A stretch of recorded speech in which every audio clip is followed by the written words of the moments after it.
because they just cut a hole in the roof and come in. Yeah? The problem is you can only do that if you know that somebody's going to come and rescue you within the next 48 hours. No? That's unlikely, because it's a big ocean, and there are at the moment, I think, 22 naval vessels trying to cover that area. Only 6 of them have helicopters. So again, when we come back later on, part of the campaign is to ensure the governments ensure that there is some support in that area for the seafarers. Activate fire pump and hoses.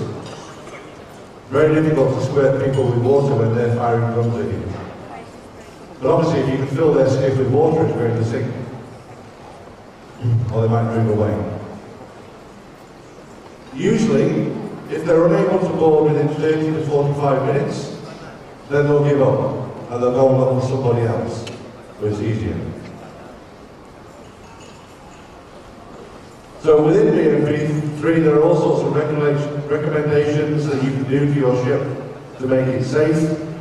Razor wire, barbed wire, electric fences, extra lookouts, and fire hoses, that type of thing.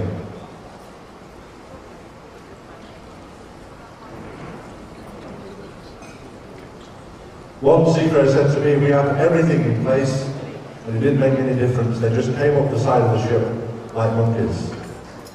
Nothing stopped them. But still there are ships going into the area which are doing nothing to protect themselves. And that's very, very silly indeed. That's why you need to know what BMP3 says. So that if you notice on the ship something that's not done, you can raise it with the captain and say, why haven't we done this when we're sailing in this area? There is only one bit of advice that can be given if you're boarded by pirates with an AK-47. Do as you're told. Offer no resistance. At that point, the fight is lost. Yeah, nothing you can do at all, but do as you're told. If you resist, that's when the violence becomes worse. So at that point, they've taken over. You've lost it, all you can do is hope for the negotiations to commence after that. What the pirates do then is they'll sail the vessel, or order the captain to sail the vessel towards the Somalian coast. If we're talking about Somalia. When you get near the coast, the pirates that took the ship have done their job. They've earned a lot of money for doing that job, but they'll be replaced by guards. 20, 30, 40 guards on board the ship will arrive to take care. The crew, usually at the beginning, are kept in a confined space, normally on the bridge, all together, where they can be watched. And then they've been taken because of that. Constant renewed calls for the UN and others for more decisive action. We want something done, we want something organised, we want something taken. And remember, throughout all this, the problem you've got is Somalia is totally governmentless. There's no control in most of Somalia at all. So it's not as though you can go to the government and tell them to do something. It's totally anarchy completely. And industry is highlighting that at the moment, worldwide, and we'll come back to this in a minute in terms of talk about it, there is this lack of political will to do anything because it doesn't affect that many people. The answer? Well, the ITF, Intertanko, Intermanager, ISF, various other organisations came together and have initiated the SOS campaign. Everybody shout yes, we've heard the SOS campaign. Yeah? You could, I just told you about it. Yeah? Well, before I told you about it, had you heard about it? Yeah? Good. This is where the industries come together. They've launched the SOS campaign, and they have a website, and you're requested to go onto the website, very simply to enter your name, your title, your email, select the country you wish to write to, and then you can send a letter direct to the presidents of that country, asking him to put pressure on to other parliaments, other governments to take action. I wrote this presentation on Tuesday, and at that point, the top 5 countries, starting at number 3, was the United Kingdom, 1-8, United States, 1-3. I always like it when the United Kingdom beats the United States, that's why I put it in. And Denmark, 954. Get ready for this. In second place, Philippines. Okay, we'll say that was a pressure here, so okay, we'll try it now. In second place, Philippines.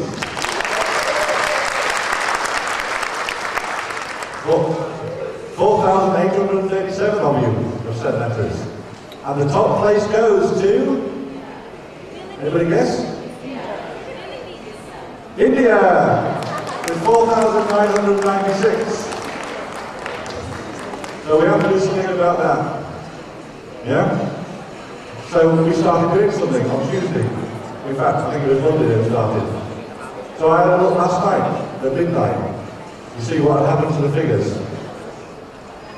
There was a total of 19,184 letters that had been written on Tuesday. Last night, at 1 minute past midnight, so it's today, the bottom 3 are not bothered. 3, 4, and 5 haven't changed very much. Denmark 957, United States 1346, we're still ahead at 1902, that's good. And second place went to, are you ready? Second place goes to India at 4970, and that means in first place goes to, yeah!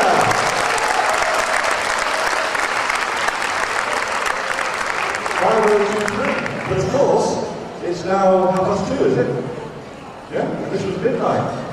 So what's happening now? Butch, tell me.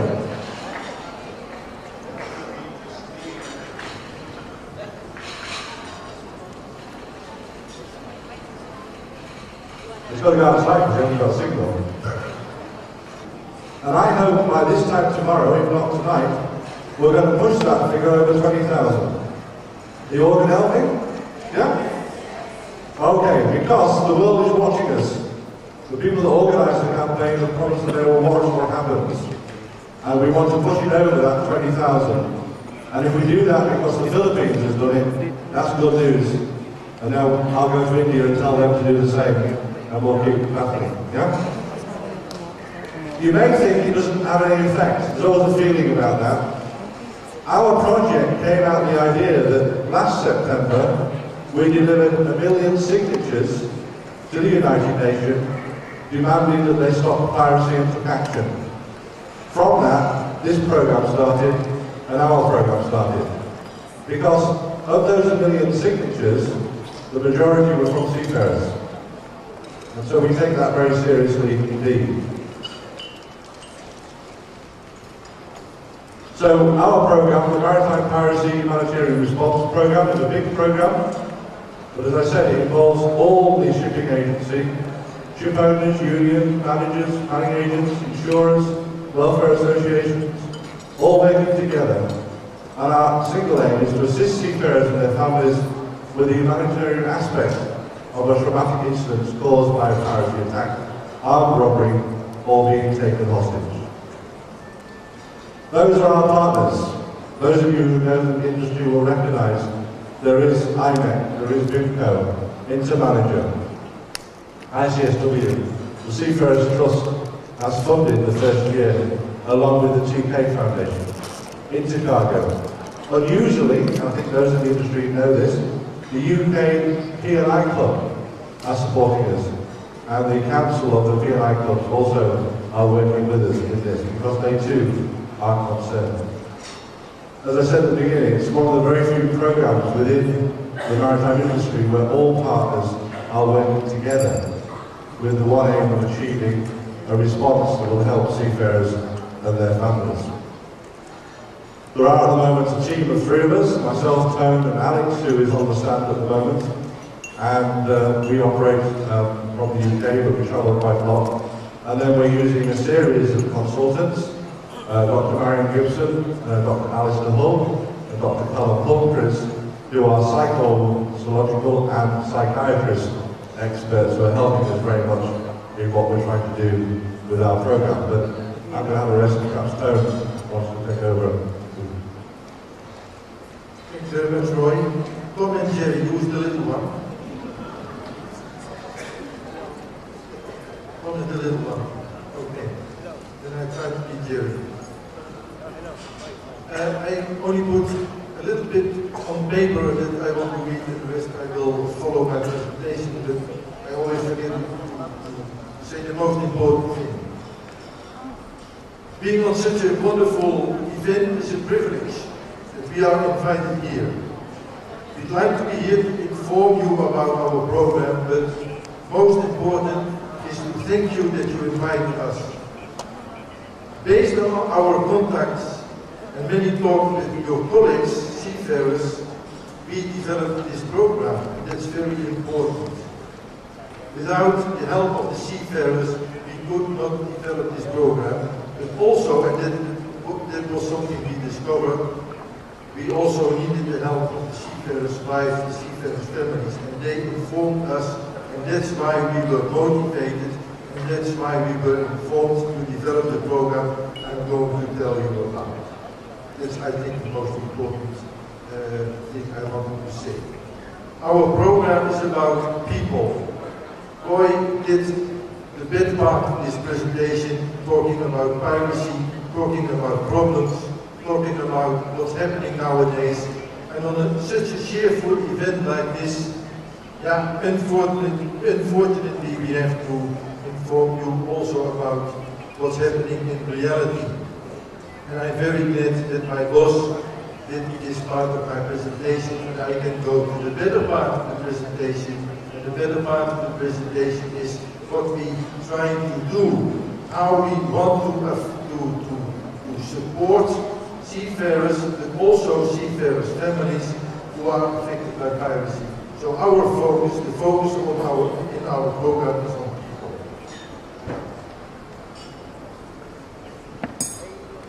What's very important in this program, and most of you are parents and have children, and some of the children went out crying and they were not disturbing me at all. Because when you hear children crying, then you will become emotionally involved. And that one child was only underlining the importance of this subject. Because children are bringing out the best in us. So when you want to change something, you must have emotions, you must have a heart. And we started our program with emotions. And like educating children, when you are not emotionally involved and attached to your children, you cannot raise and you cannot educate children at all. First, you must feel your heartbeat, and then you can start thinking. Talking about all these problems, we thought, is the seafarer prepared for piracy? We asked ourselves, is there any assistance for the family? And we found out very, very soon when we were talking with seafarers' families and seafarers' wives, but also with seafarers on board of the ships, how can children cope with this? But also questions, how will the company manning agency react? And what about the crew when the crew will be freed?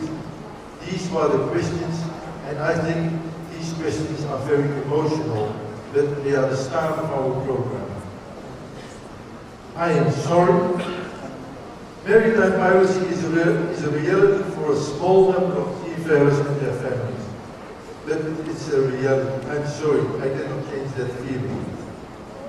The fear of maritime piracy is